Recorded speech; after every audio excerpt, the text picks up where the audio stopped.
Hello everyone, good morning to all of you. Welcome to concept decoder. आप सभी का concept decoder में स्वागत है।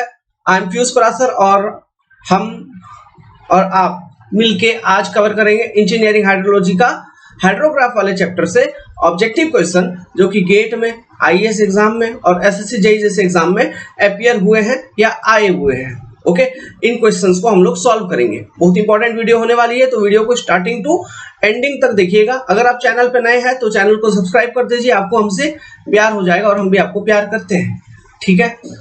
दूसरी इंपॉर्टेंट बात, एज ए सिविल इंजीनियर आज का दिन हम सभी के लिए बहुत इंपॉर्टेंट डे है, because today is Vishwakarma Puja, है ना। So wish you all happy Vishwakarma Puja मेरे भाइयों। एंड फुल मस्ती करिए, एंजॉय करिए, लेकिन पढ़िए भी, ये भी जरूरी है। सो चलिए क्वेश्चन सॉल्व करते हैं। This is from engineering hydrology section. Okay, so question number 1, the recession limit of A flood hydrograph can be expressed with positive value of coefficients.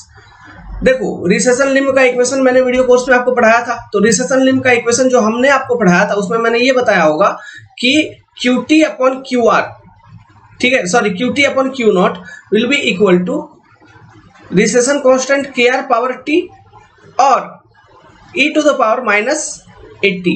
तो यहाँ पे आप ऑप्शन मैच करवाइए, इनमें से कौन सा इक्वेशन वैलिड होगा।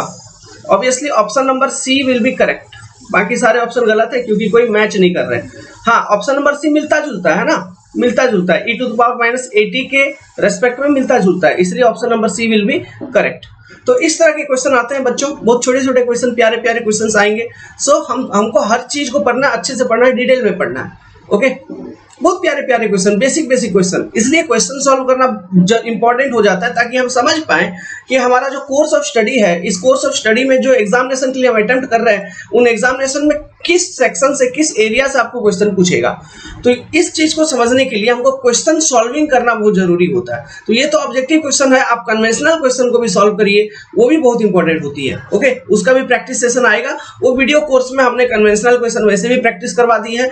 ऑब्जेक्टिव हम ऑब्वियसली कोई चैप्टर जब खत्म हो जाता है तो उसके एंडिंग पर आपको करवाते हैं। ओके, तो यही वो हाइड्रोग्राफ वाला चैप्टर, मतलब हाइड्रोग्राफ खत्म हो चुका है। Next, for a given stroke other factor remaining same, choose the correct statement. Correct statement को चूज करनी है। Statement A, B, C, D 4 statement है, इनमें से करेक्ट वाला चूज करना है। Basin having low drainage density, drainage density का बात यहाँ पे कर रहा है। तो ड्रेनेज डेंसिटी क्या है? Length of drains per unit catchment area, इसी को हम कहेंगे ड्रेनेज डेंसिटी। तो basin with low drainage density, कोई कैचमेंट एरिया जिसमें ड्रेनेज डेंसिटी कम है, give smaller peak in flood hydrograph, ये वाला स्टेटमेंट एक। दूसरा, basin with larger drainage density, बड़ा ड्रेनेज डेंसिटी है, गिव स्मॉलर फ्लड पीक। नहीं, ये थोड़ा अच्छा नहीं लग रहा मेरे को, ये गलत।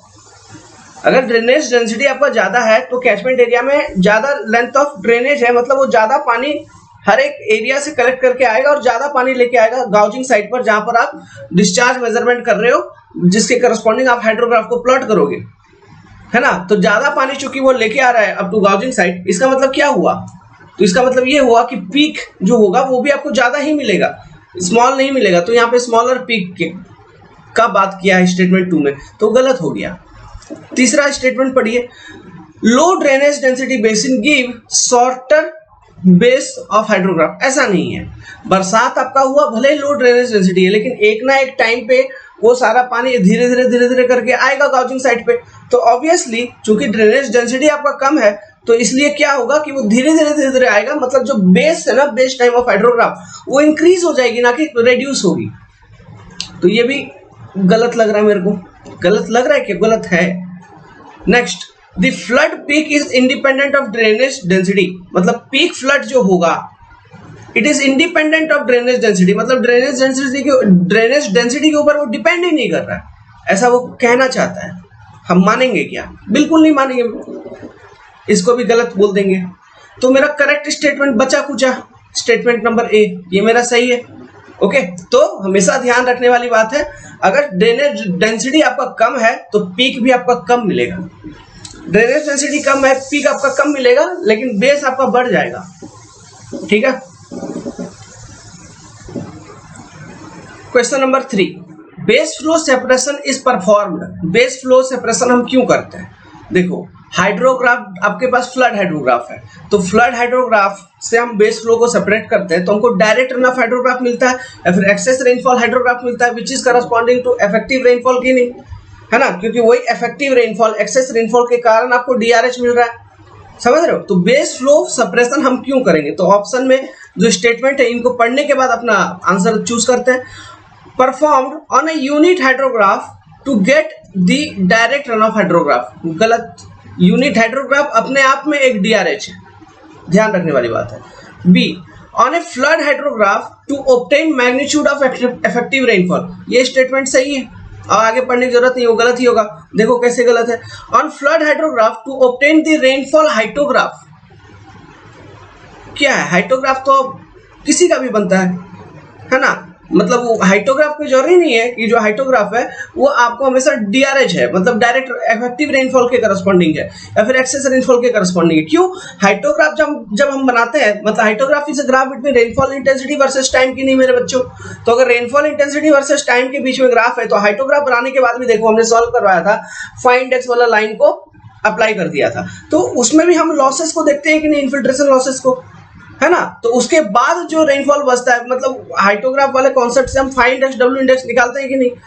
तो ये कोई जरूरी नहीं है कि hyetograph is representing the effective rainfall या फिर excess rainfall value, it is not necessary. तो ये जरूरी नहीं है, तो ये स्टेटमेंट सी भी जरूरी नहीं है कि सही होगा, तो ये भी गलत है। तो on hydrograph of effluent stream, ये कुछ पता नहीं, गलत, ठीक है। तो जो करेक्ट स्टेटमेंट क्या हुआ, statement number B is correct. Next question, यहाँ पे क्वेश्चन को हमने कंबाइंड फॉर्म में रख दिया है, तो क्वेश्चन नंबर 5 पढ़िए। A unit hydrograph has one unit of, unit hydrograph में वन यूनिट किस चीज की होती है, डायरेक्ट रन ऑफ वैल्यू की, ओके, और कुछ देखने की जरूरत नहीं है, रन ऑफ डेप्थ की, है ना, ड्यूरेशन तो वन यूनिट नहीं होता ना भाई।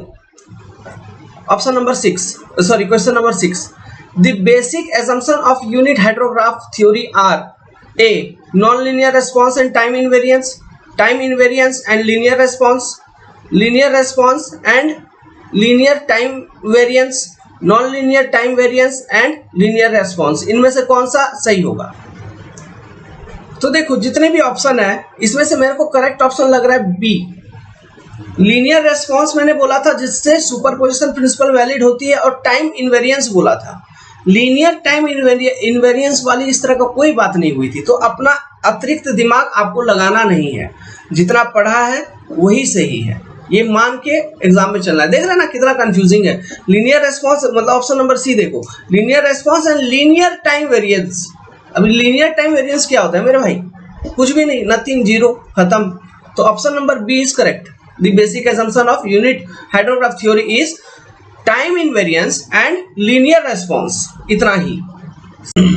तो question number 7, okay, question number 7 को पढ़िए। D hour unit hydrograph of a catchment may be obtained by dividing the ordinate of a single peak direct runoff hydrograph DRH due to a strong D hour duration by, मतलब एक DRH में हम क्या divide करेंगे जो हमको same duration का unit hydrograph मिलेगा, यही क्वेश्चन इसमें पूछा है। तो हम क्या डिवाइड करते हैं, excess run off depth divide करते हैं क्या, या फिर डायरेक्ट रन ऑफ डेप्थ, है ना। तो डायरेक्ट रन ऑफ वॉल्यूम इन सेंटीमीटर, यही हो गया एक्सेस रेनफॉल डेप्थ, तो इसी चीज को हम डिवाइड करेंगे। तो ऑप्शन मेरा कौन सा सही होगा, B. Next question, question number 8, a storm hydrograph was due to 3 hours of effective rainfall. It contained 6 centimeters of direct runoff. The ordinate of DRH of this storm, पहला statement, when divided by 3 give the ordinate of a 6 hour unit hydrograph.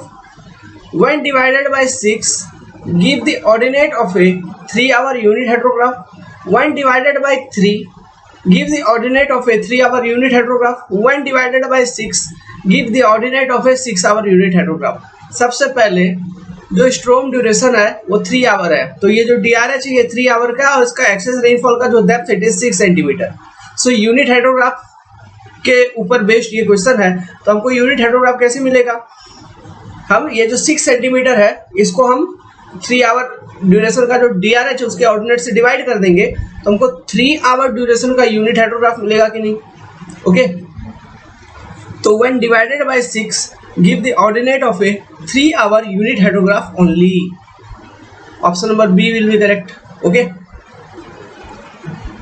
a 3-hour storm over a watershed had an average depth of 27 mm.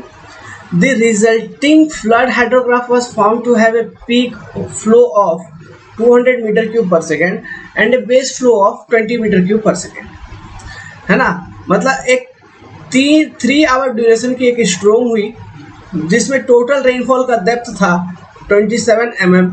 कहने का मतलब है 2.7 centimetre, इतना total rainfall हुआ depth के form में। अब इसके करस्पॉन्डिंग जो फ्लड हाइड्रोग्राफ बनाया गया, ठीक है, तो उस फ्लड हाइड्रोग्राफ में जो पीक वैल्यू आपको मिला था वो मिला था 200 मीटर क्यूब पर सेकेंड। और इस फ्लड हाइड्रोग्राफ का जो बेस फ्लो का डेटा है ये भी आपको गिवन है, और ये बेस फ्लो था 20 मीटर क्यूब पर सेकेंड। अभी आपसे पूछता है इफ, अब कहता है if the loss rate could be estimated as 0.3 centimetre per hour, infiltration loss का बात कर रहा है ना। अगर ये है 0.3 सेंटीमीटर पर आवर तो मेरे को ये बताओ, यही से कैलकुलेशन करते चलते हैं, तो वो जो 3 घंटे की जो बरसात हुई थी तो उस 3 घंटे के दौरान आपका टोटल कितना पानी इन्फिल्ट्रेट कर गया होगा, कितना पानी लॉस हो गया होगा। टोटल आपका लॉस हो गया होगा 0.3 into 3 equal to 0.9 centimetre depth of water आपका लॉस हो गया होगा। मतलब ये पानी आपका डायरेक्ट रन ऑफ में अपीयर नहीं होगा, है ना। अब डायरेक्ट रन ऑफ का बात क्यों कर रहा हूं मैं, क्यों कर रहा हूं सुनो, क्योंकि कहता है कि एक 3 hour unit hydrograph for this water set will have a peak of 3 hour unit hydrograph का पीक क्या होगा। तो देखो आपके पास फ्लड हाइड्रोग्राफ गिवन है, तो फ्लड हाइड्रोग्राफ से पहले डायरेक्ट रन ऑफ हाइड्रोग्राफ हम बनाते हैं, है ना। तो DRH का पीक क्या होगा, तो DRH का peak of DRH direct run off hydrograph, ये कितना होगा, ये होगा आपका 200 मीटर क्यूब पर सेकेंड जो फ्लड हाइड्रोग्राफ का पीक है, minus the base flow 20 metre cube per second. So आपका DRH का जो पीक होगा it will be 180 metre cube per second की नहीं। तो ये हो गया मेरा DRH का peak 180 metre cube per second. अब देखो, अब कहता है कि यूनिट हाइड्रोग्राफ का पीक निकालिए, तो यूनिट हाइड्रोग्राफ का पीक निकालने के हम क्या करेंगे, DRH का जो पीक है इससे हम एक्सेस रेनफॉल डेप्थ को डिवाइड कर देंगे। तो मेरा एक्सेस रेनफॉल कितना हुआ, excess rainfall ER excess rainfall depth equal to total rainfall जो हुआ मेरा माइनस मैं करूंगा क्या करूंगा आपका लॉसेस। तो total rainfall equal to 2.7 minus 0.9, तो ये मेरा आ जाएगा 1.8 सेंटीमीटर। समझ रहे हो, ये क्या आ गया 1.8 सेंटीमीटर आ गया मेरा एक्सेस रेनफॉल का depth. So 3 hour unit hydrograph का पीक क्या होना चाहिए मेरे भाइयों, जो DRH का जो आपका पीक है इससे हम एक्सेस रेनफॉल डेप्थ को डिवाइड कर देंगे, मतलब 180 डिवाइडेड बाई 1.8, 180 डिवाइडेड बाई 1.8 कितना आ जाएगा, सीधा 100 metre cube per second. So जो यूनिट हाइड्रोग्राफ बनेगा उसका जो पीक रहा होगा it will be 100 metre cube per second. इस तरह के बहुत अच्छे क्वेश्चन आपको डिफरेंट एग्जाम में ऑब्जेक्टिव क्वेश्चन के रूप में देखने को मिलेंगे। बहुत इंपॉर्टेंट, बहुत अच्छी क्वेश्चन है, इस तरह के क्वेश्चन आते हैं। ओके, ऑब्जेक्टिव क्वेश्चन, तो ये उसका इस तरह का कैलकुलेशन होता है। हमेशा लॉजिक याद रखना, फ्लड हाइड्रोग्राफ से यूनिट हाइड्रोग्राफ कैसे बनाते हैं, फिर यूनिट हाइड्रोग्राफ से फ्लड हाइड्रोग्राफ कैसे बनाते हैं। फ्लड से यूनिट हम कैसे बनाते हैं, फ्लड से हम सबसे पहले DRH निकालते हैं, मतलब बेस फ्लो को सेपरेट करने के बाद DRH निकाल लिया, डायरेक्ट रन ऑफ हाइड्रोग्राफ। फिर DRH में क्या करते हैं, जो एक्सेस रेनफॉल का डेप्थ है, मतलब जो लॉसेस टोटल रेनफॉल में से जो लॉसेस वगैरह को सेटिस्फाई होने के बाद जिसके कारण जो आपको डायरेक्ट रन ऑफ मिला है वो रेनफॉल डेप्थ को हम इन सेंटीमीटर उनको हम डिवाइड कर देंगे विद ऑर्डिनेट्स ऑफ DRH, तो हमको मिल जाता है यूनिट हाइड्रोग्राफ। समझ रहे हैं कि नहीं, this is the basic simple logic concept. तो इसी कॉन्सेप्ट को यूज करके हमने इनको सॉल्व किया, और इसी कॉन्सेप्ट को यूज करके सॉल्व बहुत सारे क्वेश्चंस आगे आएंगे जिनको हम सॉल्व करेंगे। दूसरा एक इंपॉर्टेंट कॉन्सेप्ट बता रहा हूं, जो आपका कैचमेंट एरिया पे जितना बरसात हुआ है ना। और यूनिट हाइड्रोग्राफ के अंदर जितना भी एरिया है, जितना भी वॉल्यूम ऑफ वाटर है, वो दोनों बराबर है, समझे क्या।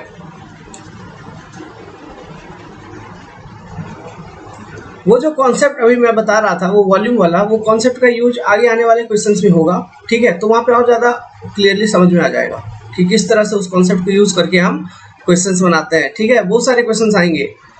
नाउ यहाँ पे बढ़िया question number 10, this 6 hour unit hydrograph of a catchment is triangular in shape.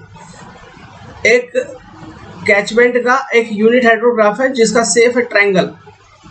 तो यूनिट हाइड्रोग्राफ मेरे प्यारे भाइयों 1 सेंटीमीटर एक्सेस रेनफॉल डेप्थ और ड्यूरेशन क्या होगा 6 आवर, ठीक है। इस ट्रायंगुलर जिसका बेस विड्थ है 64, ओके 64 क्या आवर, जिसका बेस विड्थ है 64 आवर एंड पीक ऑर्डिनेट, मतलब ये जो पीक डिस्चार्ज की वैल्यू है it is your 20 metre cube per second.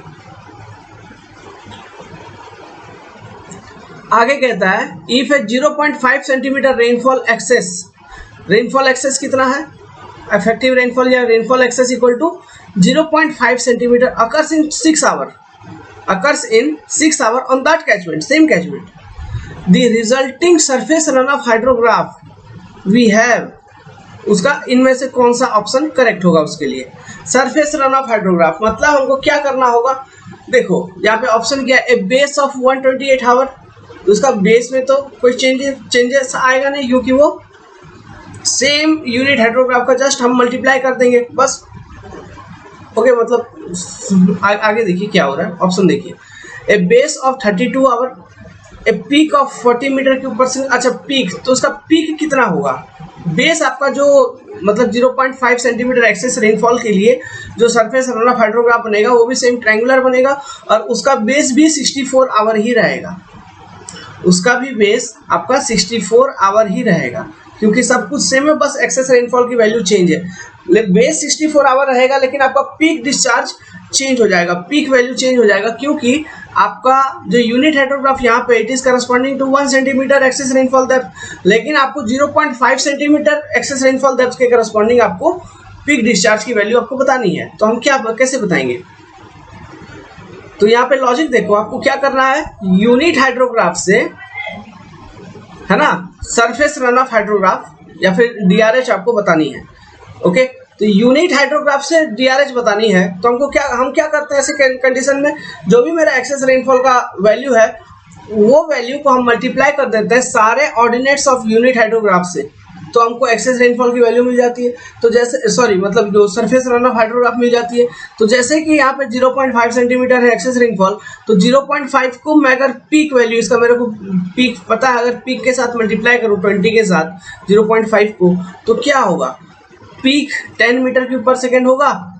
तो option D will be correct कि जो उसका सरफेस रन ऑफ हाइड्रोग्राफ बनाएंगे corresponding to this much value of DR excess rainfall will must have peak value of 10 metre cube per second, बाकी आपका base period वगैरह में कोई बदलाव नहीं आएगा, समझे। अब ये peak of 40 metre cube per second कब होता, जब आपका एक्सेस रेनफॉल का वैल्यू है ना, यहाँ 0.5 दिया है उसकी जगह पे 2 होता। तो आप क्या करते, डायरेक्टली मल्टीप्लाई कर देते, यूनिट हाइड्रोग्राफ का ऑर्डिनेट को 2 से मल्टीप्लाई कर देते, तो आपको सरफेस रन ऑफ हाइड्रोग्राफ मिल जाता corresponding to 2 centimetre of excess rainfall, है ना। तो उस केस में आपका पीक होता 40 मीटर क्यूब पर सेकेंड, लेकिन अभी आपका पीक होगा 10 metre cube per second and base will be 64 hour only, समझ गए। क्वेश्चन नंबर 12 को पढ़िए, a triangular direct run off hydrograph due to a 6-hour storm in a catchment has a time base of 100 hour and peak flow of 40 meter cube per second. The catchment area is 180 kilometer square. The 6-hour unit hydrograph of this catchment will have a peak flow in meter cube per second of, ये चीज आपको बतानी है। तो ये बताने के लिए हमको सिंपली क्या करना होगा, हमको मतलब 6 आवर का डीआरएच है, हमको 6 आवर का ये बतानी है, यूनिट हाइड्रोग्राफ बतानी है, और उसमें से भी पीक के करस्पॉन्डिंग ऑर्डिनेट आपको बतानी है 6 आवर यूनिट हाइड्रोग्राफ की। अब कौन सा डेटा अननोन है, क्वेश्चन को ऑब्जर्व करो। डीआरएच से यूनिट हाइड्रोग्राफ बनाना है, मतलब हमको क्या करना होगा, जो डीआरएच का ऑर्डिनेट है ना उसको हमको डिवाइड करना होगा किससे, एक्सेस रेनफॉल वॉल्यूम से या फिर एक्सेस रेनफॉल डेप्थ से हमको डिवाइड करना होगा। तो हमको करस्पॉन्डिंग टू डिफरेंट टाइम हमको यूनिट हाइड्रोग्राफ के ऑर्डिनेट मिल जाते हैं कि नहीं। तो क्वेश्चन में क्या एक्सेस रेनफॉल डेप्थ गिवन है, नहीं गिवन है, तो क्या हम एक्सेस रेनफॉल डेप्थ को कैलकुलेट करेंगे, हाँ बिल्कुल। कैसे कैलकुलेट करेंगे, देखो हमको डीआरएच गिवन है जिसको कहता है कि ये ट्रायंगुलर डीआरएच, एक मिनट, ये जो डीआरएच है ये आपका ट्रायंगल है जिसका बेस का जो विड्थ है time base it is 100 hour, और जो पीक का वैल्यू है मतलब हाइट जो है इसका it is 40 metre cube per second. फिर अब हमको पता है कि area under this DRH will be total volume of rain, है ना, टोटल वॉल्यूम ऑफ रेन जो कि सरफेस रन ऑफ के रूप में आई। तो इसका एरिया अगर मैं निकालूंगा, okay, area DRH equal to क्या मिलेगा, volume of total volume of excess rainfall या फिर इफेक्टिव रेनफॉल या फिर डायरेक्ट रन ऑफ जो कि होगा 1/2 बेस इंटू हाइट, मतलब 100 hour into height 40 metre cube per second. तो यहाँ पे देखो हमको मीटर क्यूब पर सेकेंड में आंसर, मीटर क्यूब में आंसर निकलेगा, तो ये आवर को हमको सेकेंड में कन्वर्ट कर देना है। तो 1/2 इंटू 100 इंटू 60 इंटू 40 हम करेंगे तो हमको आंसर निकल जाएगा मीटर क्यूब में। तो ये आपका आ गया इक्वल टू 720000 इतना मीटर क्यूब, ठीक है, this was volume of water. तो हमको डायरेक्ट रन ऑफ